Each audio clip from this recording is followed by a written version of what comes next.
All right, guys, welcome to another episode. Today, we're going to be talking about a few random things. Real quick before we start, I want to remind you that I am selling crates. If you go to dogtrainingismypassion.com forward dash crates, or if you go to Dog Training is My Passion, you'll see a little shopping cart icon on the website, and that'll take you to the crate page, to the sales page. The crates that I'm selling are Dakota 283s. They are really nice crates. They're very comparable to the Roughlands, which is a very popular brand. I have a Roughland myself, and I'm pretty happy with it. I like my Roughland. The Dakota 283s, they have the same like molded plastic feel as the Roughlands. The gate's a little bit different. It's a different type of gate. But you get them a lot sooner. They're not back ordered. When I made a big purchase for me and for some of my customers, I got them in a week. And I made a big purchase. I ordered an entire pallet, and I've also had some clients order it through me, and they've gotten it in as little as 3 days. They're very happy with it. Again, very, very comparable to the Roughlands, but you don't have to wait several weeks or months before you get them, and they're not that much more expensive either. But anyway, I'm also an affiliate to X-Dog, the exercise vest for dogs. So make sure you check that out. If you go to xdog.com, and as you purchase things, just make sure before you check out, you enter the promo code DTIMP1515. You'll get 15% off. Okay, let's go ahead and get started. So since my last podcast, the last episode, there's been a couple of things that have just been brought to my attention. Nothing major, nothing huge to necessarily spend or devote a lot of time or attention to, but just a bunch of random things. One of those things is club etiquette. Not so much club etiquette. This is not a passive aggressive anything at anybody, because sometimes I'll have episodes, and I'll have my friends or my club members go, oh, I wonder who messed up, or I wonder who Will's talking about. And it's nobody in particular. Just some of the things. Maybe etiquette is not the right word, but just in general, because I do follow a lot of protection sport accounts, and all of that. And one of the things that I have found is sometimes there is a little bit of confusion with some members in their clubs, meaning sometimes there is not enough direction from the club or the training director, and sometimes there's a little bit too much control or a little bit too much guidance sort of hovering. And sometimes you have this nice balanced approach of, we'll help you if you need help, but you're also welcome to do your own thing as long as you do your own thing. I've had friends, and I've had people that I know sometimes occasionally will contact me, and they'll ask me questions, and I'll answer them. But I always tell them, hey, if you and your club are doing things a certain way, make sure you stick to that. Because I'm not there. You're not coming to this club. I don't see your dog's progress. I don't see you or your dog. I'm not in your club, so I don't see your progression. I don't see your training.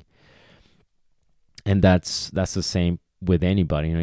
Even if a client, and I do occasionally get people that will ask me questions about their dogs, and they'll ask me questions on sometimes some of my YouTube videos. People will ask me specific questions about their dogs, and I have to give them very generic answers that I know they don't find helpful. But we always have to understand that you're not there. It's like asking a doctor on the phone and telling them some of the symptoms you have. The doctor has to they'll give you some advice and some suggestions, but at the end of the day, they're not there to see you. So that's the disadvantage of having these distant ways of communication. Even though, yes, technology will bring us together, we also have to realize that there is that limitation of I'm not there to see it. So that's one thing that comes up. The whole thing with club is huge, with protection clubs, which is one of the reasons I'm writing a book on that right now, on protection clubs, on just really clubs, running clubs in general. Again, nothing bad. I'm not complaining about anybody. I'm not picking anybody apart. So I know if you listen to this podcast regularly, you might have been one of a few people that maybe asked me a question about something regarding club, and this is nothing. This is not knocking on you at all. Okay, I'm very happy to answer some of your questions. But again, we have to remember, I'm not there. You don't come to the club. I don't see your dog regularly. So sometimes there is that lack of connection there. And the other thing too is this is one of the reasons why some clubs, a lot of clubs rather, have this sort of policy. Sometimes it's unwritten, sometimes it's just plain old written, which is, hey, if you're going to train your dog in this club, your dog has to train in this club. You can't be floating from club to club to club, and now you're all over the place. Your dog is all over the place, and now we don't know how to keep up with your dog or you, because you're borrowing training techniques from this place and that place and this place. And this is something that I have firsthand dealt with, and it's not fun. It really is. It's not enjoyable at all. And club is not a service.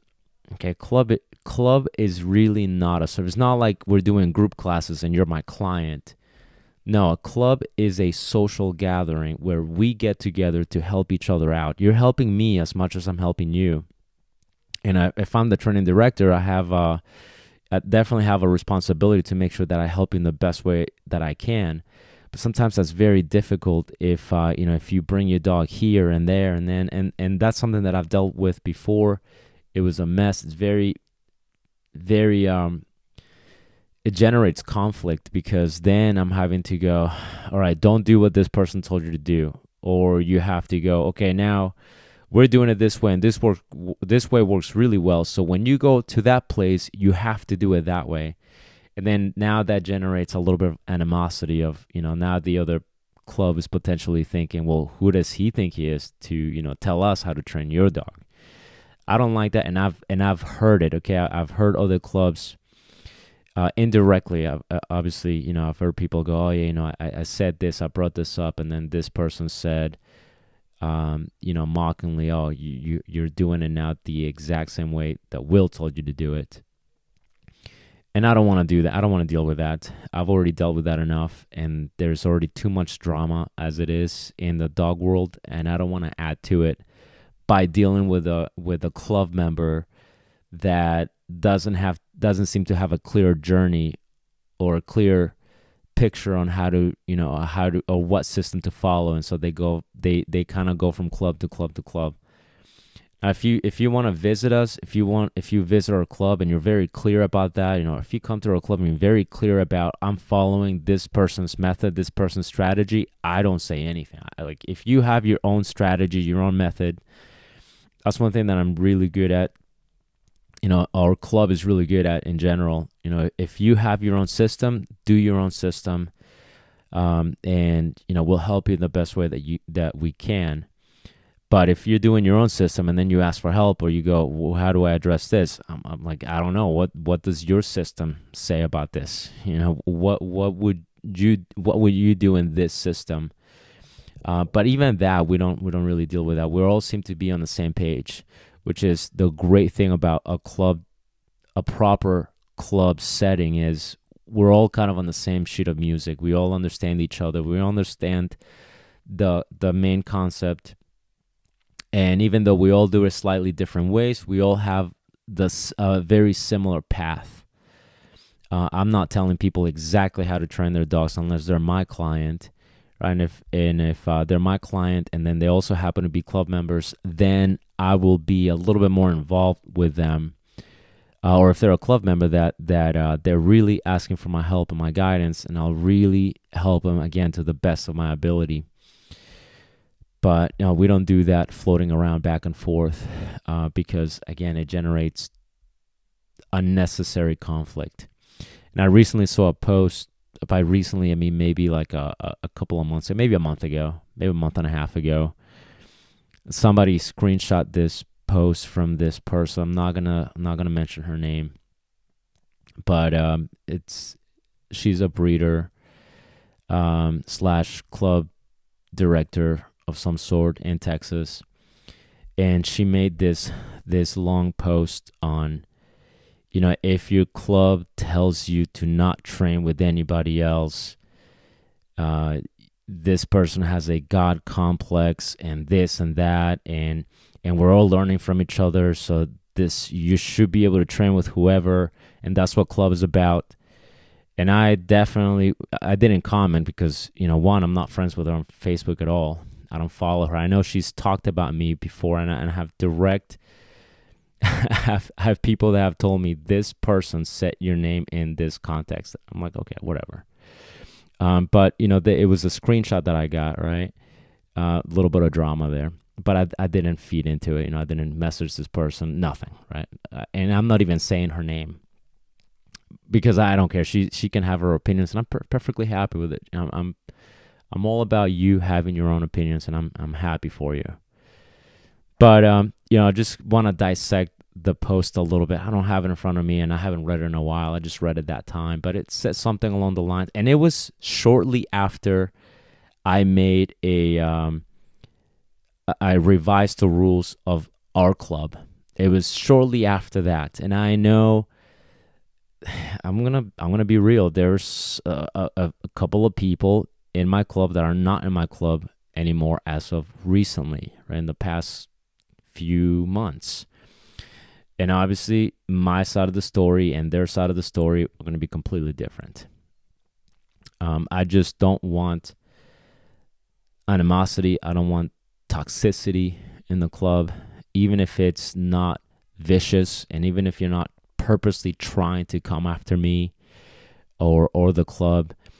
But if your actions bring drama, if your actions are damaging, if you start implying to people that I myself, William Garrido, if you start implying that I am racist because of things that you have taken out of context, if you start implying that I never helped you, if you start implying that that I want all the glory when it's clearly not even that, and not only that, but you start spreading that to different clubs in different areas,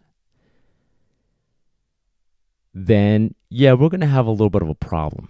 But you're going to be on your way, and I'm going to be on my way, and I'm going to wish you the best of luck, and I'm going to be happy for you and all your accomplishments, and I mean that sincerely. I really do. You can do your own thing, and I can do my own thing, and I hope you do well, and I'm going to try to do well, and that's how it's going to be. But people are not like that. People are very childish. So then, rumors start to make it to certain people, and then people start to have their own stories as to what kind of person you are. Long story short, this post came very, very close to certain rule changes that I made with our club. And it kind of targeted at a couple of things that I had put as rules, right? And one of them being, if you have a young dog, I don't mind if you train somewhere else. You bring your young dog back to club later. But if you have a young dog, I want the training, not the obedience. Do whatever you want with the obedience, but the bite work, the grip work, all of that. I want that to be primarily done at club. It doesn't have to be primarily with me, but I want it done at club, like in our club setting. Okay, when we can see it, when if it doesn't go right, we can look at it and we can see it, and we can see why it didn't go right, instead of going, oh, I had this session the other day with this person and it didn't seem to go well. And then we're left with, well, why didn't it go well? Well, I don't know. But if it at least happens at club, we can evaluate, we can assess, and we can, do over certain training sessions. So I just made that, I implied that. I didn't imply it. I actually made it one of the rules. And this is not a rule that I came up with. I got this idea from two clubs. Okay, two club directors, very successful club directors that I interviewed. People that have dogs at the very, very high levels. They're very competitive clubs. I asked their training directors for advice. I interviewed them as part of the book that I'm writing, and this is one of the ideas that I got from them. So I figured this is a good idea to implement. And so the post implied, if your training director is asking you to not train dogs with any other club, this is a God complex, and we're all there to learn from each other and to have fun. And no, I'm sorry, but to me, to our club, that's not what club is for. We don't join and we don't have these club meetings so that we could all just pop a beer open and laugh and have fun and give our dog some bites. We don't do that. I'm competitive. I want to succeed. I want the people that I surround myself with, I want them to succeed. And my club members are like that too. I have very competitive club members, right? We're doing well. Our club is doing well. We have very proud of this. One of our club members, Logan, and her dog Ransom, they did really well at the one recent trial that went to in Florida. They came back with trophies, plaques, and they closed their level 1 2 legs in 1 weekend, and that's something that we're very proud of. And I take no credit for that. That's all her hard work. She's got a really nice dog, and this is a club effort.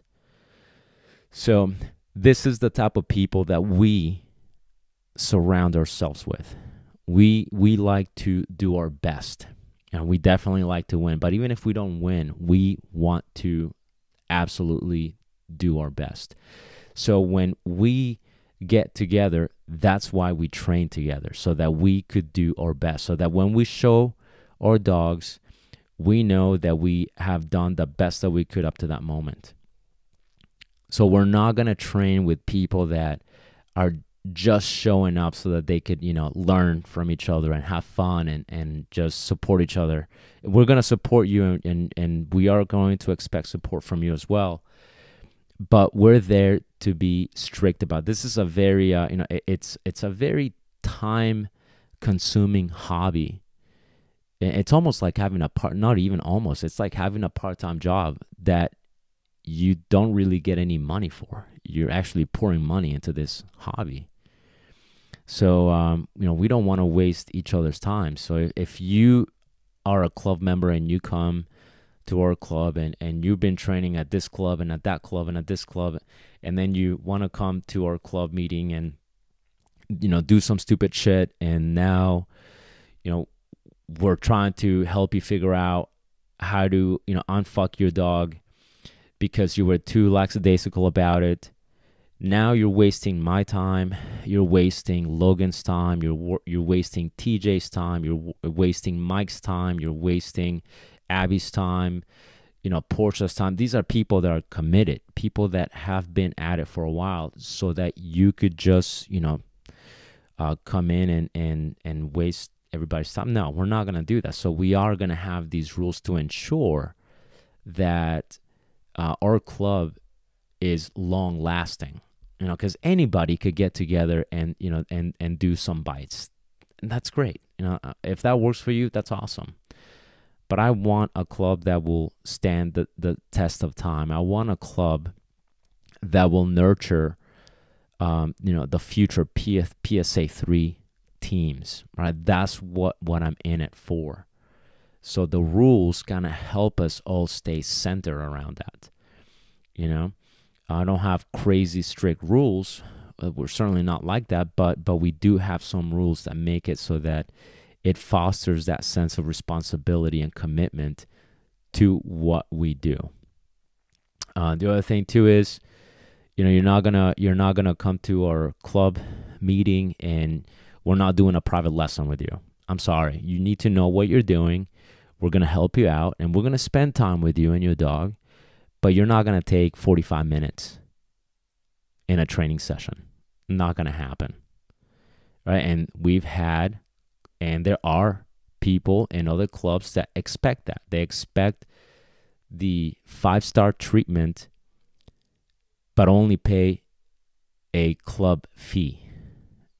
And if you want a 45-minute session and take everybody's time, you need to pay for private lessons. And again, our club or our members, I really like our club. We have the occasional drama here and there, but that's just people, right? But in general, we have a really good group of people. Even when there is drama, our club is really good about kind of keeping that outside the gate. And once everybody comes in, we're all supporting each other. So, the whole thing with club dynamics, club etiquette, that's one thing that I sometimes I get asked questions about that. I get messages sometimes, and people go, "Is this okay that this person is doing this?" And a lot of times, like I said, I have to give generic answers. I don't know what your club is like. This is what I would do, but check with your club, check with your training director, because everybody runs their club differently. But to tell you a little bit about the book that I'm writing, it's going to be on the theme. The theme is going to be running a successful sport club, and I'm particularly putting my focus on protection sports. So that's what I'm after. I'm interested in interviewing the clubs that are successful, the clubs that have a record of discipline, that have a record of support, that have a record of success. And the reason I'm doing this is, one, for selfish reasons, because I do want to improve my club, and two, because I feel like that is a need to fill in the market, to fill in the industry. I follow the Protection Sports Association Facebook group, and pretty occasionally I'll see questions on there that people will ask, "Hey, if I'm forming a club, what do I do?" Or people will go, "Are there any clubs here, here, and here?" And sometimes the suggestion would be, let's get together and let's start training. And I have people that go, "Hey, I want to start a club. What do I do?" So I see this enough that tells me there needs to be some sort of a guide on, how to start a club, how to run it. And, I could write it all from my perspective, but, I've only been running my club for our club for 4 or 5 years, maybe. So it hasn't been that long. And when we started from scratch. I was not even doing PSA. I started the club brand new into PSA, and the club sort of grew, and I made some mistakes along the way. And having a guide or a book or a book that had a list of interviews of people that have been involved in running successful protection clubs, that would have definitely helped me out. So that's something I want to bring to the market, because I see that there is a need for that. So far, I've interviewed a couple of clubs. I need to get the ball rolling here. But so far, I've interviewed a club in North Carolina. They're known for their quote unquote cult-like behavior, which is, I say that in a complimentary way. And a club here in Texas that definitely has a big, nice reputation. So I've talked to those two club directors. So I got already some nice material there, and I want more. I've contacted Jonathan Katz. He's going to help me out as well.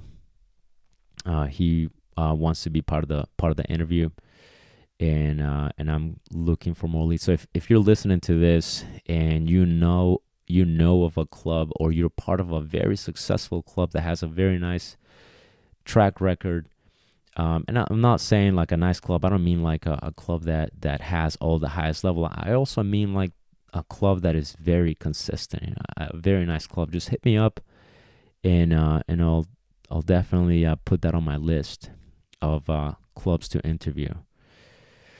So that's what I'm doing with the book, and that's the reason why. Ultimately, I want to serve, every person that I come in contact with, every customer that I come in contact with, whether it's boarding and training, private lessons. I always tell myself I want to give this person my best, always. And yes, sometimes I'll fall short, and that's just part of the growth process, part of being human.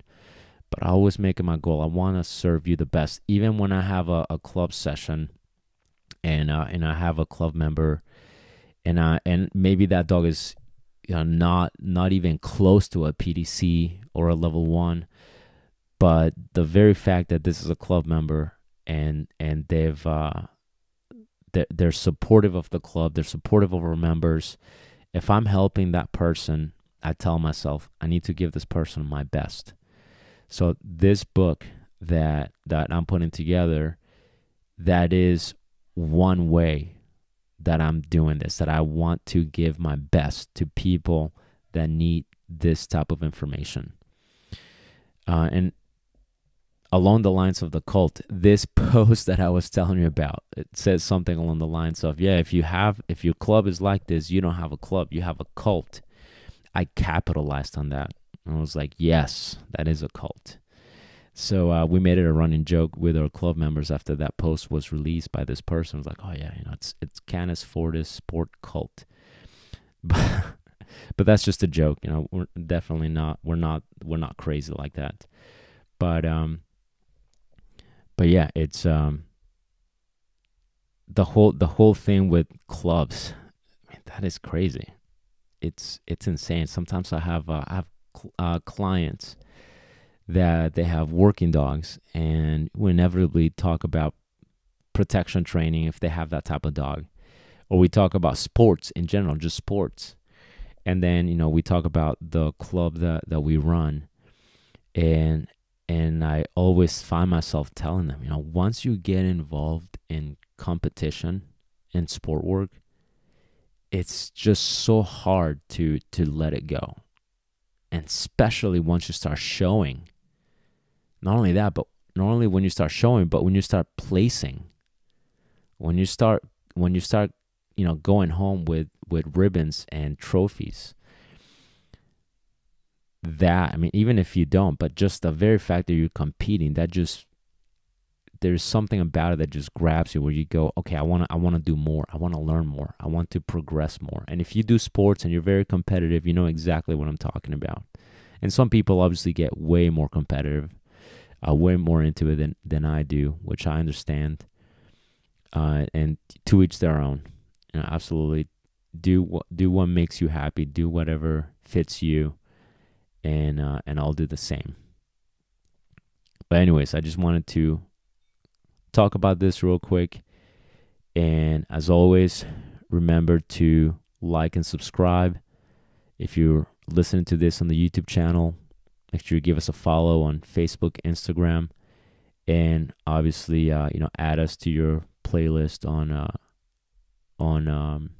the podcast. I think that's what you do with podcasts, or maybe you follow a podcast. I don't even know how that works. But all right, I'll talk to you guys on the next episode.